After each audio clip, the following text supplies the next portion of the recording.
Hi, this is Arthur Robinson Jr. I am the creator of PowerfulInterviews.com. I am the creator of AudioSecretsTrainingEvent.com. I want to welcome each and every one of you to this phenomenal video. In this interview, you're going to experience life-changing information that you will not find anywhere else. I have secured an incredible interview with a great friend of mine, international speaker, professional violinist, the multi-millionaire Roddy Chong. Roddy Chong is a professional violinist and he plays all over the world. And he has successful concerts all over the world with his music career. He has shared the stage with Celine Dion, professional actor Kevin Costner, Brian McKnight, and many more professional singers and professional actors. So in this interview, you're going to hear exclusively how Roddy Chong basically breaks down layman's terms about you have to focus on creating your own principles of performance and much, much more. So remember, this is not BS information. The right information will change your current situation. Wealthy people take advice from other wealthy people, and unfortunately, broke people take advice from broke people. So right about now, go get your pen and your pad, sit back and relax, and write down some notes. In this interview that I'm going to reveal to each and every one of you with my great friend, international speaker, professional violinist, the multi-millionaire, Roddy Chong. This interview, it will change your life. And don't forget to subscribe to my YouTube channel. That way you be well informed when I publish more underground interviews. So, check it out. I'd like to welcome the one, the only, the powerful Roddy Chong to the show. All right, Arthur, good to talk with you. Well, I'd like to thank you, Roddy, for taking time out of your busy schedule to educate me and the listeners worldwide about building wealth and about principles of performance. I gladly appreciate it. Yes, it's going to be a great podcast. And can I clarify one thing, Arthur? Mm-hmm. So the Country Music Festival, that's with Shania Twain. And so that's a really nice full circle story in my life because I worked with Shania in all of her early stuff in the heyday of Shania Twain. And then I did some other works with some other bands. And then I get to come back this summer for some spot dates with Shania. So that's really awesome. Wow. To everyone that's listening, I highly recommend go and get your pen and your pad right now. My great friend Roddy Chong is going to break down layman's terms about building wealth and about principles of performance.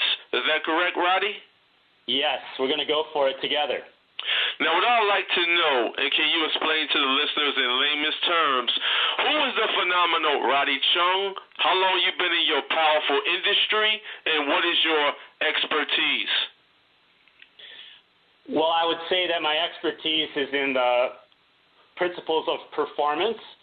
And you and I have talked before, and what I said to you, not on the podcast, is that these principles of performance, these are the things that make a performance effective. These are the things that make a performance really pop. The problem is there's all sorts of people in our families, church, social circle that have advice. And sometimes that advice, who knows where it came from. In fact, most of the advice that I got growing up was not good as far as making a performance really pop. When a performance pops, that performer knows it's probably going to happen. You can feel it in the air, and usually the symptoms are uproarious applause, like not just a little bit of polite laughter, but like the laughter that where your belly hurts, and standing ovations. And those kinds of principles, some can be found by actually doing it and being on stage, or another way of saying it, being in the field, and learn by doing. But I would say most of it is by trying to find that right coach. And I was able to find some right coaches here in the Los Angeles area, actually uniquely in the acting space, because actors, a lot of people think they are pretending. Actors are not pretending.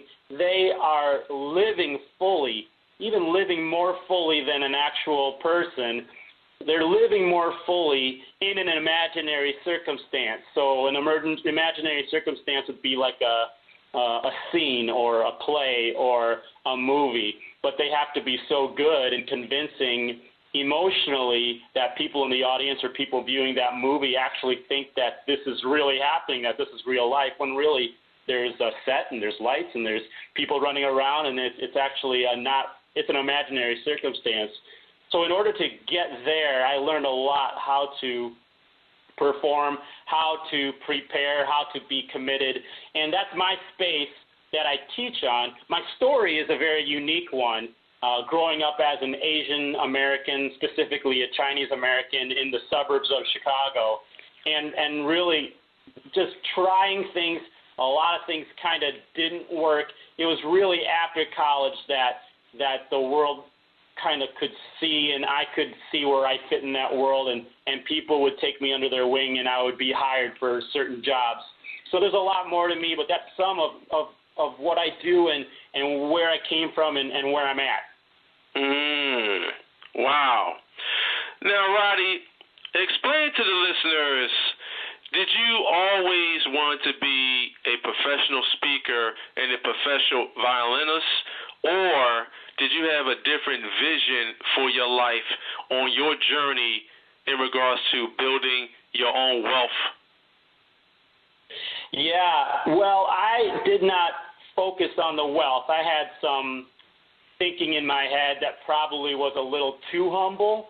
I was like, I love music. I'm a musician, so I'm probably going to be poor. That's what I had in my head. That's probably not good, but that's really what I had in my head. So the wealth part, I was like, that's for other people. I didn't dog on them. I didn't bag on them. I thought people that were wealthy, I just figured they knew something, or they were in a business that perhaps wasn't for me. But I was positive about folks like that.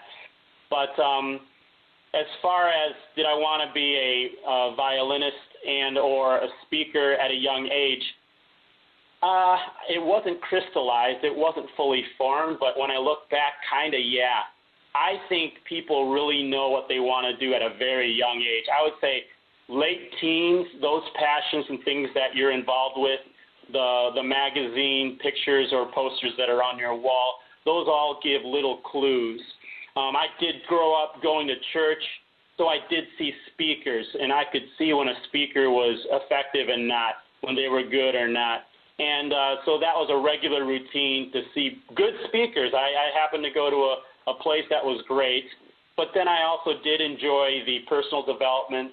You and I have spoken about some others in the past, and I enjoyed those folks. And I did have it in me. Perhaps I would like to be a speaker or a pastor or a writer of books, and basically wanting to help other people because those books and those talks had definitely helped me. So I did go to some conferences in the personal development space that were not that great. I paid money to go. And I remember one in particular, I'll leave the names out, but I remember going, and the first clue is they went from the United Center, which seats about 15,000, and they went to the Odeum. People in the suburbs of Chicago know these venues, and the Odeum's a smaller soccer arena, seats about 3,000. I went into that soccer arena, and I had paid for like front 3 rows. I really wanted to be close to the speakers, and none of the speakers that were on the roster actually showed up at the event. Wow. Except for Zig Ziglar, actually. He showed up. He's a legend, obviously, so I was kind of, that's cool, that's Zig Ziglar. But everyone else, a lot of bad salespeople. I mean, I'm a salesperson, so I'm not dogging on salespeople. These were bad ones. And I kept on hanging in there, hoping that it would get better, that some of my favorite business people and athletes would show up. And after about 10 people had gone up that I felt very manipulated by, I just left. And I remember literally crying in the parking lot and thinking, why would they do this? You know, somebody like me is trying to better myself, trying to grow as a young 20-something, feeling a little lost and trying to find those answers. And I felt these people had ripped me off. And the reason why I share that story is I was so emotionally moved, right? So that's a clue. Like when you're emotionally moved, you're upset, you're angry about something, there's a clue in there. It's touching on your passions, and that's a clue that I was going to become one of those people that instead of people leaving ripped off, people would leave saying, that was the best speaker I've ever seen, and where they have life change, where they can't help but be compelled to give a standing ovation. And I have studied a lot to make that happen. So the speaking part eventually came to be, but I definitely thought that was for politicians and pastors and other people and not for me. The music part I always had. My mom really got me involved and kind of made me practice 20 minutes every day, and it was something that I just did every day. So I had those fundamentals. The only problem is that I wanted to be more like a rock and roll musician, like a guitar player, and I had the violin. So there was a clue of the desire to be that musician, but at the same time I had this instrument that wasn't really this rock and roll kind of instrument, but little did I know that there were bands that were wanting to use the violin or the fiddle that were quite large in scope. Wow. This is an incredible interview, and I appreciate you coming on my show today, Roddy. Oh, thank you for letting me express, not perfectly, but really going for it with you. Roddy, explain to the listeners, you are a professional, phenomenal violinist. What mistakes are you seeing violinists are making in that specific industry? Yes, we'll talk about the violin as a specific industry, and of course people can organically take notes from this and apply it to, I'd say, whatever is in your hand. Is that a pen? Can you write? Is that a wrench? You're a plumber. Is that a basketball? You can play basketball. Whatever is in your hand. What was in my hand was a violin and a bow. That was something I started at the age of 2, Suzuki method, lessons every week, and then there was a group lessons called repertoire every Saturday, and then concerts. So definitely practicing every day, and then performances a couple times a week from age 2 to 17. So that was there, and a lot of young people that are growing up with an instrument or with the violin had that same upbringing. The classical music world is one where only very few are so perfect in their playing that they get to be the rock stars of that industry. I was not that person. I had a lot of other interests growing up, and in order to become that person, you really do have to practice the 6 or 7 hours a day, and mine was really more 30 minutes, 45 minutes a day kind of practicing. I think where I can say that was a good thing was just the consistency and being disciplined, and by learning to be disciplined, I've been able to be disciplined later in life, which I think is probably, if not the number one principle, is to be disciplined. Especially self-discipline, basically doing what you don't feel like doing, and delayed gratification. Whatever you want to do, put that off to later and do what you need to do now. But I think that what are people not doing now was your question. I have a tendency to enjoy being in a slightly uncomfortable situation, not uncomfortable to where it's dangerous, but slightly uncomfortable where I have a feeling that I could either grow or I might not do so well, but I'll learn from that. And so I have a habit, if I'm in a situation and I think somebody has a situation with music, let's say we're just talking about the violin here, that I would like to be involved with. If it's a restaurant, if I have their phone number, if I run into them, I will step up to them and present myself with a smile I'll present myself concisely. Mm-hmm. I'll definitely bang out the value points that I have, 1, 2, 3, and they catch my energy and they know I'm serious. And they like it because so many people approach them in such weird ways, indirect ways, in needy ways.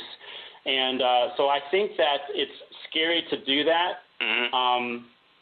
But that's what other violinists can do, other musicians can do, and whatever you're doing, step up to those people that have those higher levels of access. I do get messages every day on my social media of people asking me for advice like this, and I find that they're getting their videos together, their website together, their social media together, but they're not actually picking up the phone or talking to those people because they're afraid they're going to be rejected, and so am I. But I always have had the principle, even at a young age, kind of going, hey, let's just see what happens. This is going to be pretty interesting, kind of fun, actually.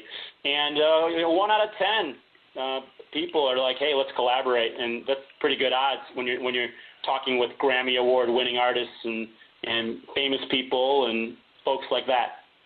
Mm-hmm. I would say pick up the phone and talk to them.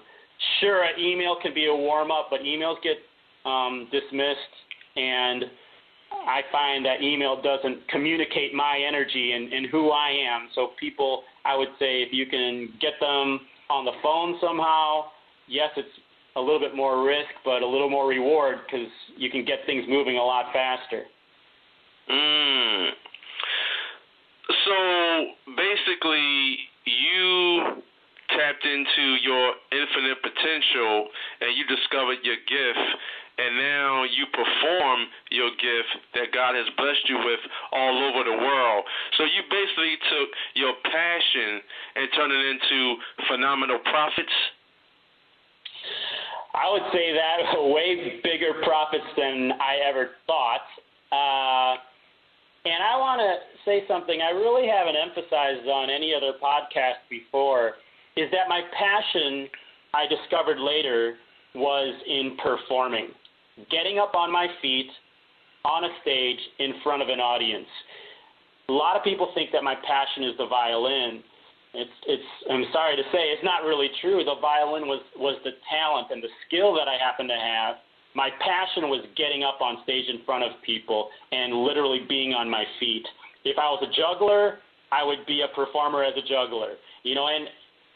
I'm a speaker, the second prong of my career. The first prong is violin. The second prong is speaking, is simply another way of performing, very similar to the violin. It's just a different skill, but it's that same passion, getting up and performing in front of a live audience. And that's what, as you said, was the God-given thing. And my family has said that I had that at a young age, that I would walk into a room and I'd be saying hi to people, really young, and people kind of lit up, and the whole room would kind of be like, look at that kid, or who is he? And I'd be not causing trouble, but I sometimes would be causing attention.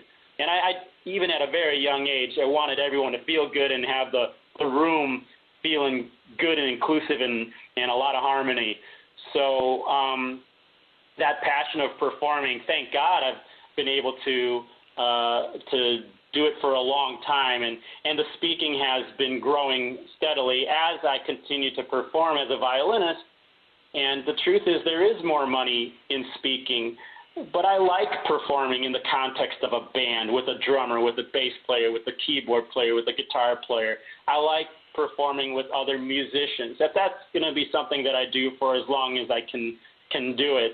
And sometimes I take musical commitments that don't make as much money as the speaking things. That's definitely happening this year, but that's okay, because it does tap into that skill that I have with the violin, and I do enjoy that, and that's why it is good to bring in as much profit as you can, not so you can have a fancy car or a watch or any of these things that we're seeing on social media. I think it's so that you can have options. That's something I always wanted. I always wanted options.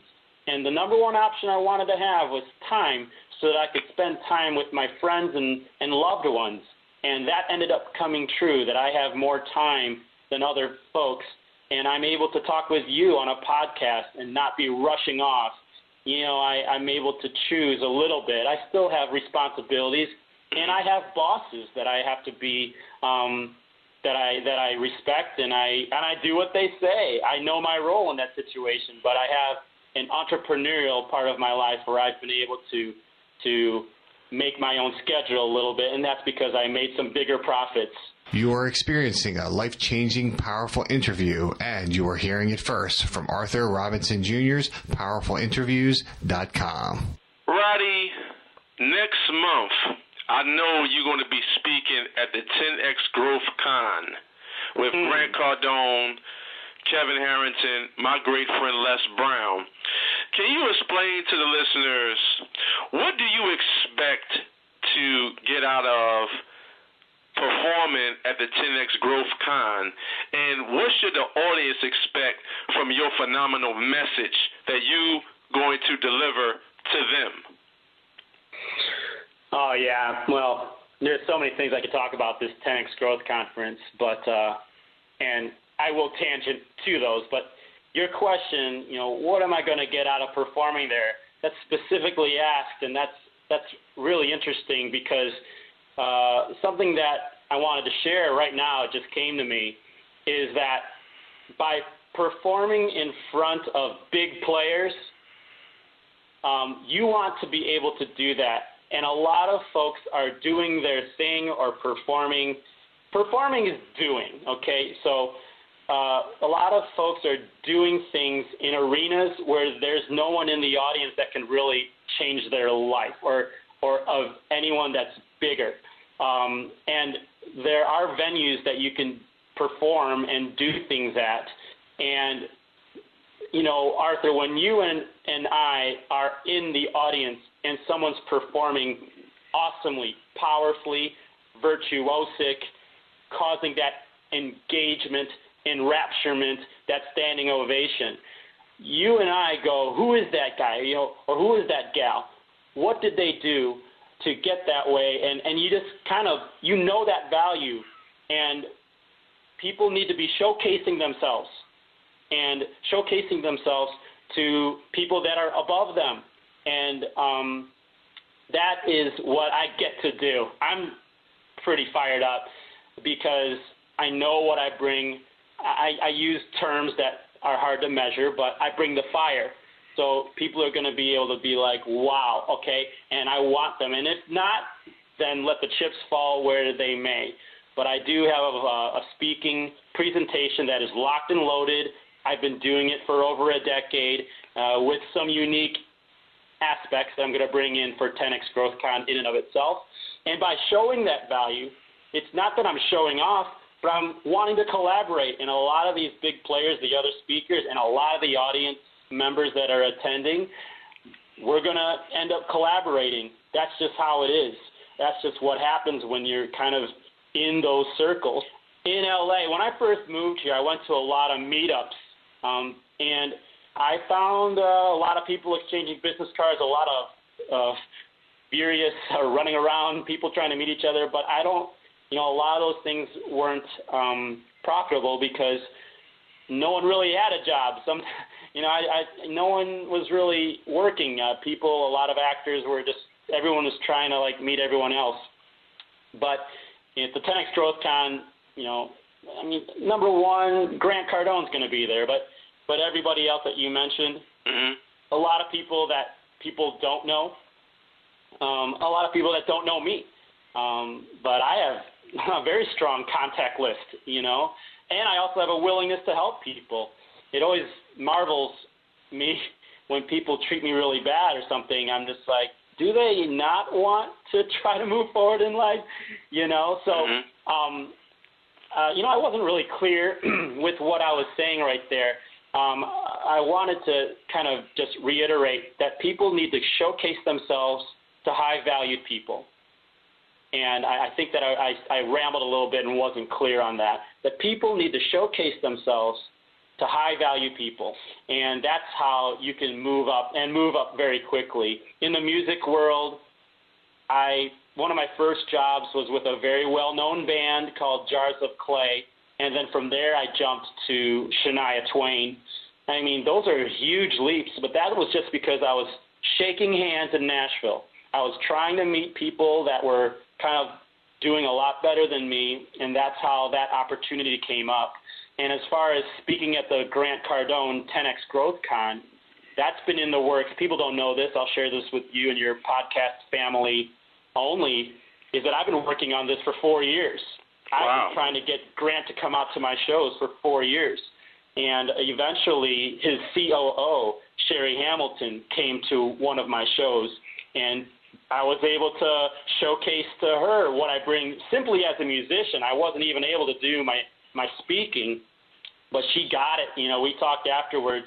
But that was 4 years ago.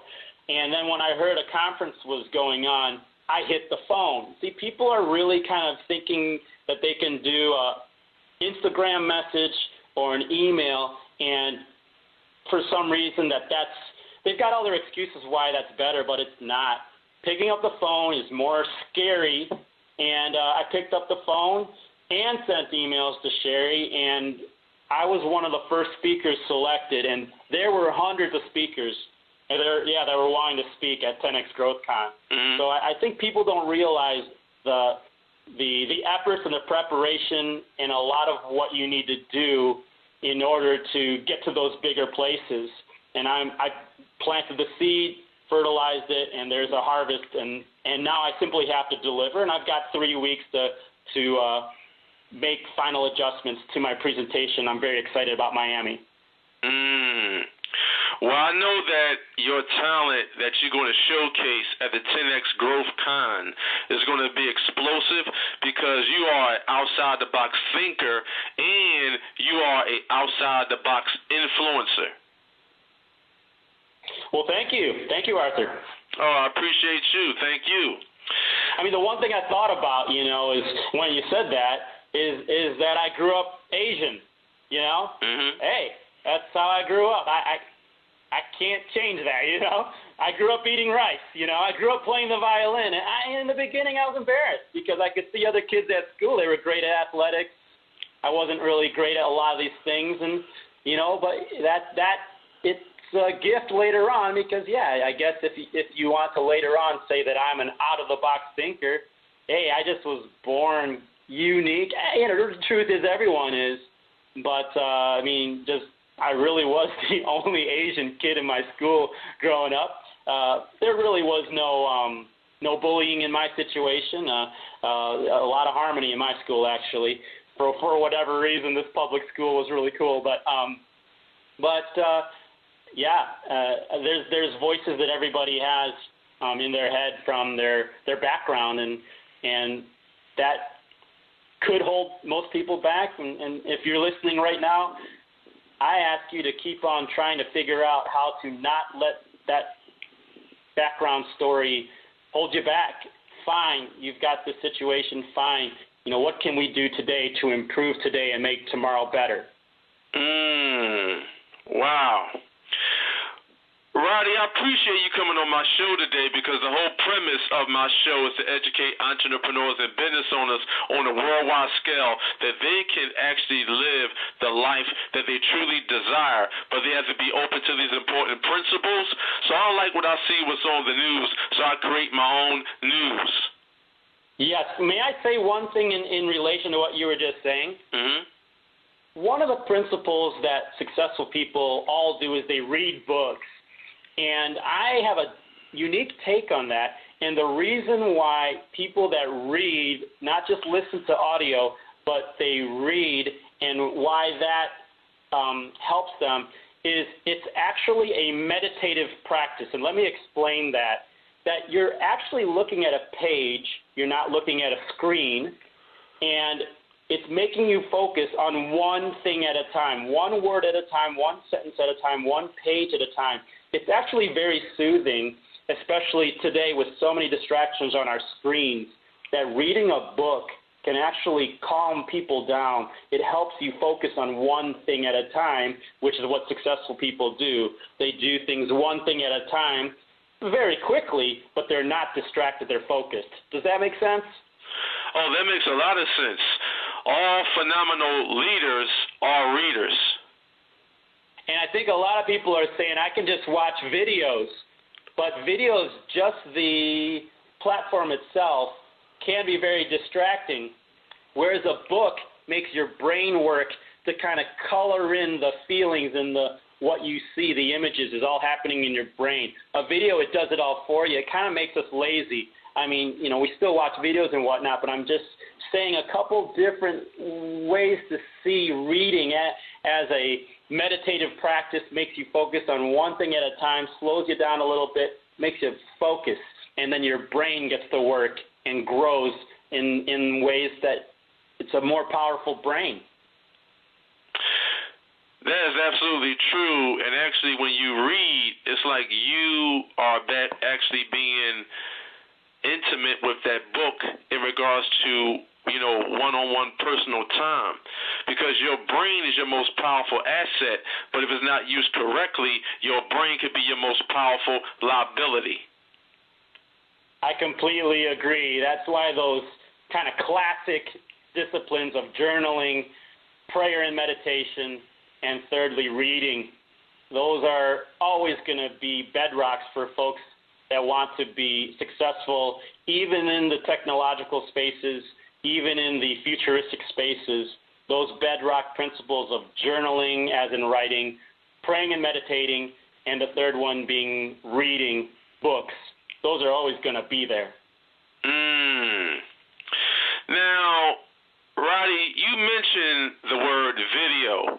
Now, I know a couple of years back, Google bought YouTube for $1.6 billion, so video is hot right now. Can you explain to the listeners the power of using video, and should entrepreneurs and business leaders use video to expand their brand?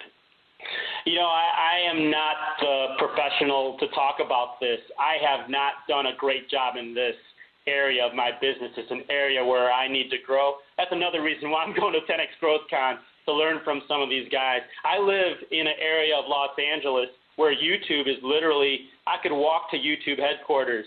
So this is Playa Vista, California, where I'm doing my podcast talk with you. I don't want to be giving advice in an area that I'm not good at. I need to get much better at this. I'm late to the party, but video is definitely how people are consuming content. And content was consumed by television up to about 10 years ago. And those folks that feel that advertising and content will be on TV, I think it's going to look totally different 10 years from now. So the year 2027, we might not even have TV and cable TV. It'll be video. It'll be video of some sort, a video that's amazing, very interactive, and that's great. But it's also, again, those bedrock classic things are needed as far as the journaling, praying and meditating, and reading of actual parchment books, because these videos are doing the content for us.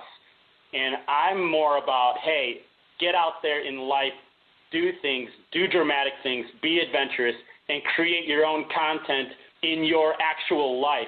Make your life better than the movies. And at the same time, part of that will be making videos so that you can get your brand out there. Well, money is king and content is king, and basically email marketing, direct response marketing, videos, audio content, they are delivery systems. Yeah. Again, a lot. I need to learn a lot more about this stuff. What I do is I guess like a sniper. I see a target and I call them. I have the mobile number of Howard Schultz, of CEO of Starbucks. Well, not anymore, but still on the board. I've got the mobile number of Kevin Costner. I've got the mobile number of Ferrari collector David Lee, who's an Instagram star because of his Ferrari collection. All these people I email directly, and a number of times, and then I did what Grant Cardone says, kind of do the octopus thing, wrap them up 8 different ways, 8 different times, and most high-level people, as long as you're also presenting some value, the value I present, I oftentimes list, I'm the violinist for Shania Twain, Celine Dion, and Trans-Siberian Orchestra. And that's not bragging.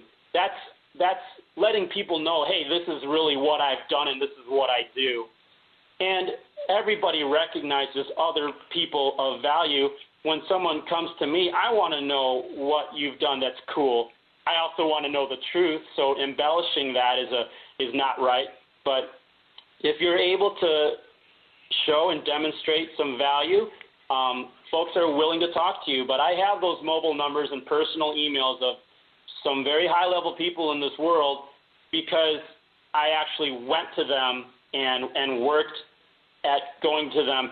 If you don't have those value points and you do contact them a lot, you are a little bit in danger of becoming annoying. So you got to measure that. I still applaud the chutzpah and the going for it because a lot of people are not going for it. But you have to have both. You have to go for it, but you also have to have and bring actual value that they see either that they could directly use you or they just see that you've gotten a couple trophies and a couple recognitions that you are a player.